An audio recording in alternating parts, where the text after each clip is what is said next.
Bonjour à tous, bienvenue sur Prodify. On revient de vacances après cette petite pause. On va faire un petit point de marché. Je vois beaucoup de gens qui sont impatients. Bon, ce qui est logique, hein, vu que le halving est passé, le Bitcoin était remonté, rapidement début 2024. Donc les gens sont un peu impatients. Mais je voulais quand même remettre dans le contexte que le bull run, en général, c'est 6 mois à 18 mois après le halving. Là, on est encore un peu tôt. Ça va sans doute s'accélérer en fin d'année 2024 et puis toute la continuité de 2025. Mais vous voyez, si on reprend le dernier cycle, là, on est en septembre 2020, alors 4 ans avant, on est en septembre 2020. Vous voyez, on est là. Donc la phase parabolique n'est pas encore arrivée.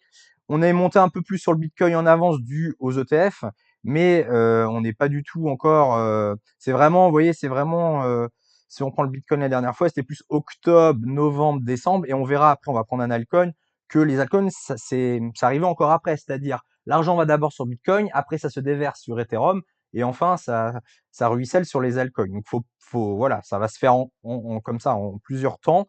Faut pas être impatient. Les altcoins baissent là effectivement avec la stabilisation du Bitcoin, mais ça va arriver. Il faut être patient. C'est un jeu de patience de toute façon. Si vous vendez maintenant, vous allez vous en mordre les doigts, sans doute dans quelques mois. Si on reprend le cycle d'avant, c'était pareil. Hop, il est où? Il est là. Le cycle de 2018, ça a vraiment explosé qu'en 2018. 2017, si on prend, non, pardon, 2017, qui est l'équivalent du coup de 2025, mais en 2016, et ben, vous voyez, fin 2016, si on prend septembre 2016, on n'était que là. Alors après, les cycles, c'est pas du copier-coller, mais c'est pour vous donner une tendance, et ça a commencé à monter même un petit peu après. Bon, le halving était 2 mois plus tard, mais ça change pas grand-chose. Vous voyez que c'était plutôt début 2017 que le Bitcoin a commencé à monter. Donc voilà, il faut être patient. C'est un jeu de patience et surtout ne pas vendre, hein. C'est surtout la grosse erreur. Et si on regarde par exemple Matic, si on reprend Matic, pour vous expliquer le décalage du cycle, on a vu que le Bitcoin a commencé à monter fin 2020, début 2021, mais vous voyez que dès fin 2020, c'était tout plat, hein, les altcoins. Je prends Matic, alors après n'importe quel altcoin, c'est quasiment tout le temps la même chose. Et c'était plat, plat, plat, plat. Puis ça a explosé en mars, avril, quand on était quasiment sur le top du Bitcoin, comme je vous disais, là, les liquidités se recyclent après sur les petits coins. Donc, ça risque de monter fin d'année, début d'année 2025 sur Bitcoin, ensuite Ethereum, et voilà, et déverser sur les actes. Donc, en fait, c'est un cycle normal. C'est juste que les gens, comme il y a avec les ETF, il y a eu une forte montée début 2024, les gens sont impatients, mais on n'est pas encore pleinement dans la saisonnalité, hein, la vraie saisonnalité des alts. Si les cycles se poursuivent, bien évidemment, ça sera plutôt début 2025. Allez, on va dire fin 2024, début 2025, voire fin 2025. Et plus dans cette fourchette-là. Donc voilà, encore une fois, patience. Une fois ce petit rappel fait, on va quand même faire un petit tour du portefeuille. Alors là, ça pique, du coup, même si ce mois était septembre un peu moins mauvais que août, bon, il y a quand même des tokens qui ont performé et d'autres qui ont régressé. Alors j'ai mis sur 7 jours et sur 30 jours, on va faire les deux, comme là j'étais en vacances, on va refaire un petit point. Alors sur les 7 derniers jours, les losers, il y a le Galileo, le Rio, le Carbone, Mintlayer, Sun Market, Bitensor, hein, de moins 45 à moins 20%. Si on prend les grands gagnants de la semaine, on va regarder. Sur 7 jours, le Loop Network plus 53, Radiant 24, l'Ethereum 20%, Oni Token 13, Tarasca 12 et le Starknet qui se réveille un petit peu plus 5%. Si on retourne sur un mois, on va refaire le petit bilan sur un mois. Donc là, bon, c'est quasiment les mêmes perdants. Même si Alliance Block aussi qui a eu un hack, hein, durant le début du mois, donc moins 31% au total. Il y a également UBXS et MLT qui a bien baissé, ainsi qu'Ironfish. Le bilan sur 30 jours, là, il y a quand même des tokens qui ont bien réagi. Le Clearpool, hein, dans les RWA, plus 68%. Le AVE qui se réveille un peu, 47%. Alephium, plus 46%. Et puis les deux autres, c'est ceux qui étaient gagnants en une semaine, qui sont gagnants également sur 30 jours. Petit tour sur TokenLog, voir les libérations de tokens. Alors là, je sais pas pourquoi il y a un truc que je peux pas enlever là qui gâche un peu la vue. C'est pas grave, on va quand même le faire. Alors le fetch, il y a une libération de tokens, vous voyez, c'est inférieur à 0,1%, donc c'est négligeable. L'Océan Protocol également, c'est négligeable, ça on n'a pas dans le portefeuille. Le Immutable X, Dans 2 jours, une petite dilution de 2. Bon, c'est toujours embêtant, mais c'est pas trop méchant encore, en mode ça on l'a pas, on l'a pas, on l'a pas. Et dans le portefeuille, on a également le GMX dans 4 jours, mais c'est négligeable, 0,01%, donc rien à signaler. J'en profite, c'est la rentrée, donc une petite nouveauté. C'est un projet que j'ai mené, ça s'appelle Crypto Chic.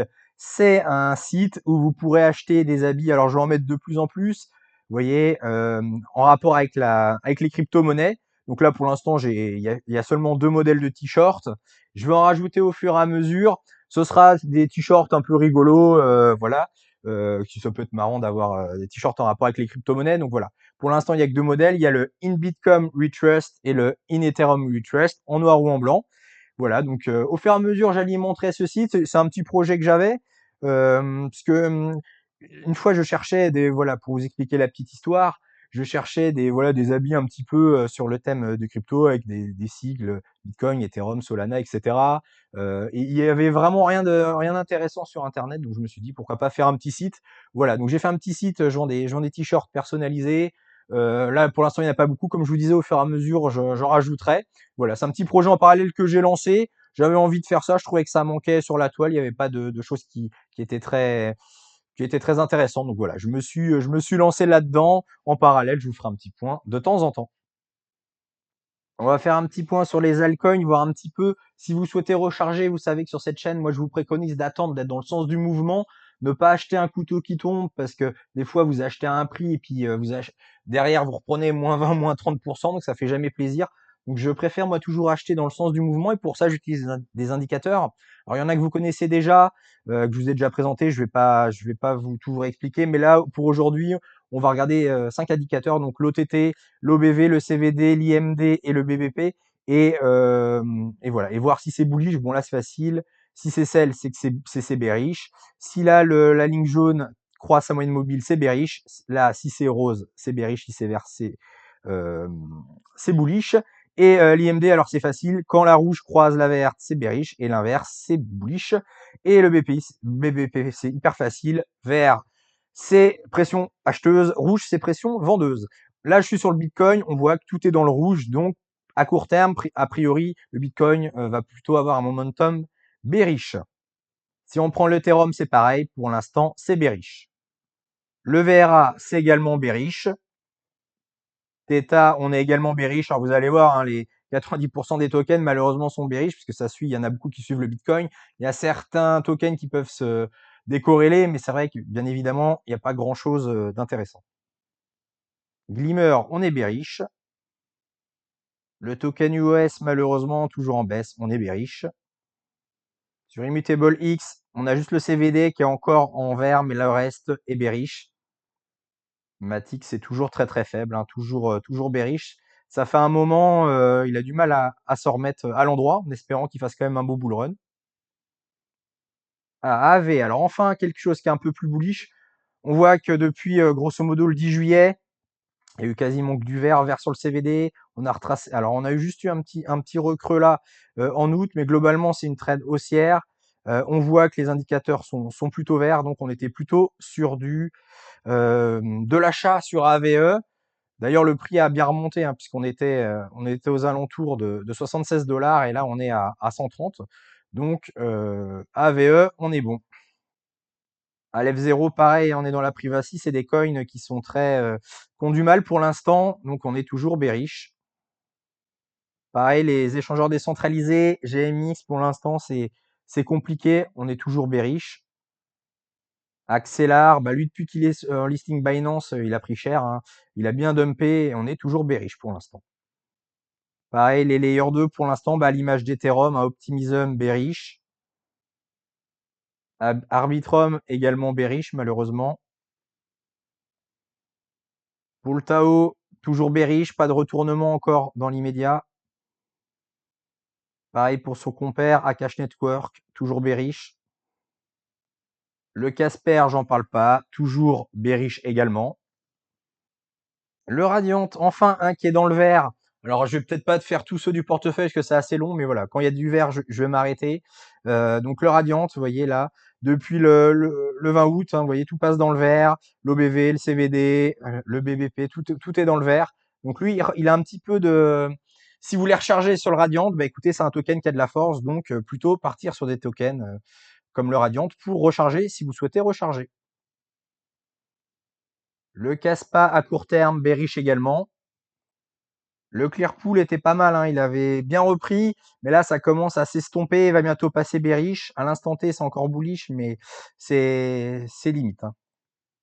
Pareil pour Alephium, il était bullish, mais là l'OTT vient de repasser en sell, les autres indicateurs sont limite, donc Alephium était fort, mais là ça commence à se calmer un petit peu. En token bullish, on a le Flux. Ça fait du bien, un petit token bullish. Alors, il n'y a que le CVD, mais le CVD, il est un petit peu en latence. Donc, il n'est pas encore bullish, mais tous les autres indicateurs sont bullish. Donc, le Flux est un bon candidat également pour recharger. Maple était pas mal la semaine dernière, mais là, il vient juste de passer bearish. Donc, Maple, trop tard. Le Fetch token ASI est encore bullish, mais c'est limite, hein. On voit que ça s'affaiblit, mais bon, ça s'est pas encore retourné. Voilà, pour finir, le Marlin Chain, token que je vous ai parlé il y a quelques semaines, bah, lui, il est bullish pour le coup. Un des seuls, hein, quasiment, parce que j'ai fait toute la liste. Bon, au début, je les faisais un par un, mais au final, je voulais vous montrer que les bullish, mais il y en a quasiment pas. Donc voilà, les seuls bullish, je vous les ai passés, dont le Merlin Chain. Tout le reste, c'est bearish. Donc voilà, pour résumer, peu de tokens bullish. Si vous voulez recharger, bah, privilégiez ceux que je vous ai dit pour recharger. Pour les autres, attendez, mettez des USDC, des stablecoins de côté. Et puis, de toute façon, je referai des updates de ce qui est bullish. Et quand il passe bullish, bah écoutez, vous investissez dessus comme ça. Vous voyez pas votre capital fondre et c'est moins frustrant. Voilà, c'est tout pour aujourd'hui. Merci d'avoir suivi la vidéo. N'hésitez pas à liker, ça me donne de la force et de la visibilité sur YouTube. Et de mon côté, je vous retrouve la semaine prochaine pour une nouvelle vidéo. Je vous laisse tous les liens, bien évidemment, en information, que ce soit la boutique ou mon lien pour la plateforme Rain. Allez, bonne semaine. Ciao.